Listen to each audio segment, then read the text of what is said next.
আমরা 5 ভাই। আমার আব্বা মসজিদে ইমামতি করতেন, প্রাইমারি স্কুলে মাস্টারি করতেন।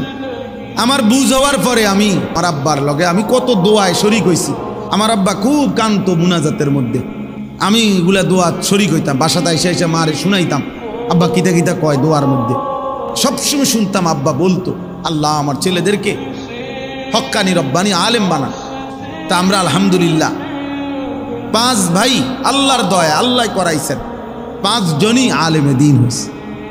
কিন্তু মজার একটা বিষয় হলো, আমরা 5 ভাই ব্যবসায়িক লাইনে টাকা পয়সা খাটাইয়া লাভবান হওয়ার জন্য আমরা 5 ভাই বহুবার চেষ্টা করছি। এই পর্যন্ত যতবারে আমরা 5 ভাইয়ের যে ভাইয়ে ব্যবসায়িক কোনো লাইনে টাকা খাটাইছি বা চেষ্টা করছি, মনে মায়ের খেয়েছি, শক্ত মায়ের যে মায়ের আর ফুঁজিয়ে নাই, একেবারে ফুঁজিয়ে নাই। তো আমার ভাইদেরকে আমি অনেকবার বলছি, আমি অনেক সময় বলছি, এখনও বলি ভাই করে, ভাই আমি একটা বুঝা বুঝছি, আমার আব্বা আল্লাহর কাছে যে এমনি কইছে এমনি কবুল হয়েছে। এবারে কোনো দোকান কয় না, ব্যবসা কয় নাই।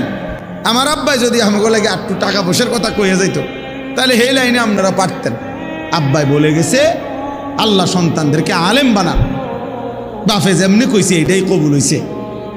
বাফে আমগুলো লাগে কি চায় নাই, দুনিয়ার ব্যবসা চায় নাই, এই জন্য হয় না। তাইলে এটা মনে রাখতে হবে, নিজের সন্তান, নিজের পরিবার পরিজনের জন্য আল্লাহর কাছে দুনিয়া চাওয়ার দরকার নাই, আখিরাত চাইতে হয়।